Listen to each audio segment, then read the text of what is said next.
ഇന്ന് ഞാൻ ചീര കൊണ്ടൊരു തോരൻ, അതിൻ്റെ കൂടെ കനഡയും. കനഡയിൽ എങ്ങനെയാണ് ചീര എന്തെന്നാണ് പറയാന്നൊക്കെ ഞാൻ ഇതിൽ പറയുന്നുണ്ട്.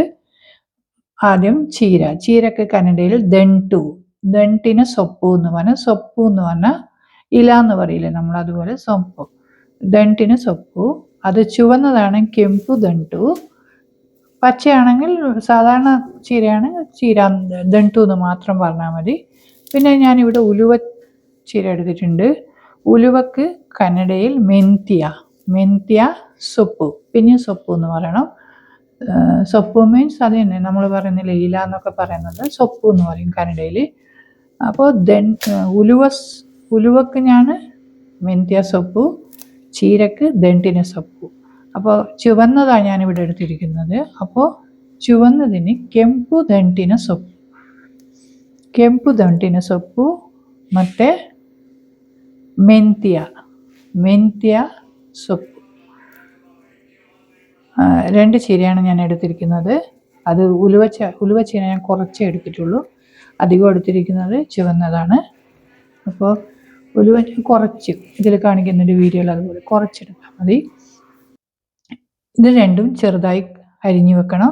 ಕನ್ನಡದಲ್ಲಿ ಇದನ್ನು ಸಣ್ಣದಾಗಿ ಕಟ್ ಮಾಡಿ ಇಡಬೇಕು. ಸಣ್ಣದಾಗಿ എന്ന് പറഞ്ഞാൽ ചെറുതായിട്ട് കട്ട് ചെയ്ത് വെക്കണം. ഇതിൽ വീഡിയോയിൽ പറയുന്ന പോലെ തന്നെ. അപ്പോൾ ഇതിന് ഉള്ളിക്ക് ഞാൻ കന്നഡയിൽ പറയുന്നത് ഈരുള്ളി. ഇത് ഞാൻ എൻ്റെ ആദ്യത്തെ കന്നഡ ചേർന്നിട്ടുള്ള കന്നഡയും പിന്നെ കുക്കിങ്ങും എന്നുള്ള ചാനൽ ഫസ്റ്റ് ഞാൻ പറഞ്ഞിട്ടുണ്ട് അതിൽ ഈരുള്ളി. പിന്നെ ഈ പച്ചമുളകിന് കന്നഡയിൽ ഹസി ಮೆಣಸಿನಕಾಯಿ. ഹസി മീൻസ് പച്ച, ഹസി ಮೆಣಸಿನಕಾಯಿ എന്ന് പറഞ്ഞാൽ മുളക്. അത് പച്ചമുളക് എന്ന് പറയുന്നതിന് ഹസി ಮೆಣಸಿನಕಾಯಿ. ഇനി വെറും മുളകാണെങ്കിൽ ಮೆಣಸಿನಕಾಯಿ.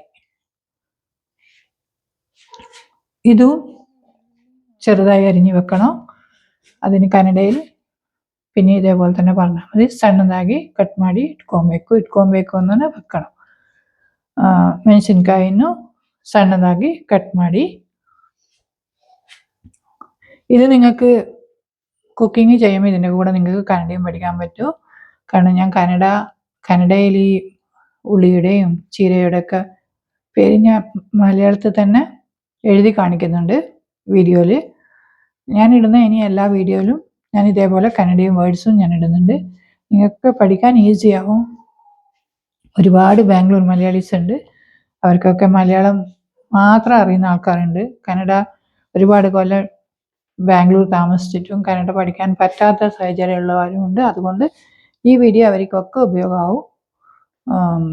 കുറച്ചെങ്കിലും പഠിക്കാൻ പറ്റും.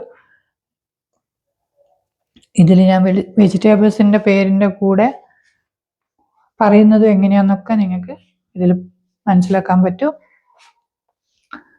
ഇനിയിപ്പോൾ ഞാൻ ഈ ഉള്ളിയും പച്ചമുളകും എടുത്തതിന് ശേഷം കുറച്ച് വെളുത്തുള്ളി എടുക്കുന്നുണ്ട്. അത് ചീരയുടെ കൂടെ ചതച്ച് ഇട്ടാൽ മതി. വെളുത്തുള്ളി ഒരു 5-6 7 അല്ലി എടുത്താൽ മതി. വെളുത്തുള്ളിക്ക് കന്നഡയിൽ വെള്ളുള്ളി എന്നാണ് പറയുന്നത്. വെള്ളുള്ളി ചതക്കുന്നതിന് വെള്ളുള്ളി ജജ്ജിയാക്കി ക്രഷ്ഡ് വെളുത്തുള്ളി ക്രഷ് ചെയ്തിടുക. കന്നഡയിൽ ഞാൻ പറഞ്ഞല്ലോ വെളുത്തുള്ളിക്ക് വെള്ളുള്ളി എന്നാണ് പറയുന്നത്. ഇത് ഈ ചീരയുടെ കൂടെ ചേർത്താൽ ಮದಿ. ಕನ್ನಡದಲ್ಲಿ ಇದನ್ನು ಸೊಪ್ಪಿನ ಜೊತೆ ಬೆರೆಸಿ ನಂತರ ಪಾನನ್ನು ಒಲೆಯ ಮೇಲೆ ನಾನು അടുപ്പത്ത് വെച്ചിട്ട് ഇതിൽ ಸ್ವಲ್ಪ ಎಣ್ಣೆ ಹಾಕಿ, ಸ್ವಲ್ಪ ಎಣ್ಣೆ മനസ്സിലാവല്ലോ, ಸ್ವಲ್ಪ ಎಣ್ಣೆ എന്ന് പറഞ്ഞാൽ കുറച്ച് എണ്ണ ഇട്ടിട്ട് അതിൽ ಈರುಳ್ಳಿಯನ್ನು ಸ್ವಲ್ಪ ಹೊತ್ತು ಫ್ರೈ ಮಾಡಿ. ಈರುಳ್ಳಿ മീൻസ് ഉള്ളി കുറച്ച് നേരം ഫ്രൈ ചെയ്യണം. എന്നതിന് ശേഷം ആഫ്റ്റർ ദാറ്റ് ഈസ് എന്താ പറയുക, ನಂತರ ಅಂದರೆ എന്ന് പറഞ്ഞാൽ നമ്മൾ പറയില്ലേ, ഇതിന് ശേഷം എന്ന് പറയുന്നതാണ് ನಂತರ, ഇല്ലെങ്കിൽ അഥവാ ಆಮೇಲೆ എന്നും പറയും. ಈರುಳ್ಳಿಯನ್ನು ಫ್ರೈ ಮಾಡಿದ ನಂತರ, ಈರುಳ್ಳಿ ಮೀನ್ಸ್ ഞാൻ ഉള്ളി ആദ്യമേ പറഞ്ഞല്ലോ, ഉള്ളി ഫ്രൈ ചെയ്തതിന് ശേഷം ഇതിലേക്ക് നമ്മൾ അരിഞ്ഞു വെച്ചിരിക്കുന്ന ചീര ഇതിലേക്ക് ചേർക്കണം. ಅದನ್ನು ಕನ್ನಡಿಯಲ್ಲಿ ಸಣ್ಣದಾಗಿ ಸಣ್ಣದಾಗಿ ಕಟ್ ಮಾಡಿ ಇಟ್ಟುಕೊಂಡಿರುವ ಸೊಪ್ಪನ್ನು ಇದಕ್ಕೆ ಸೇರಿಸಿ, ನಂತರ ഇത് വേവുന്നവരെ കുറച്ചു നേരം വേവാന്നവരെ ഇത് തിരിച്ചു മറിച്ചു ഇടണം. ಅದನ್ನು ಕನ್ನಡಿಯಲ್ಲಿ ಇದು ಬೇಯುವವರೆಗೂ ಸ್ವಲ್ಪ ಹೊತ್ತು ನೀವು ಇದನ್ನು ಒಲೆಯ ಮೇಲಿಟ್ಟು ಬೇಯಿಸಿ എന്ന് പറഞ്ഞാൽ അടുപ്പത്ത് വെച്ച് ഇത് കുറച്ചു നേരം വേവിക്കണം. അത് സൊപ്പന്നു എന്ന് പറഞ്ഞാൽ ചീര കുറച്ചു നേരം വേവുന്നവരെ ഇത് തിരിച്ചും മറിച്ചു ഇട്ടതിന് ശേഷം ഇത് കുറച്ചു നേരം വേവിക്കാൻ വെക്കണം. ಇದನ್ನು ನೀವು ಸ್ವಲ್ಪ ಹೊತ್ತು ಸೊಪ್ಪು ಬೇಯುವವರೆಗೂ ಇದನ್ನು ಒಲೆಯ ಮೇಲೆ ಇಟ್ಟು വേവിക്കണം. വേവിക്കണം.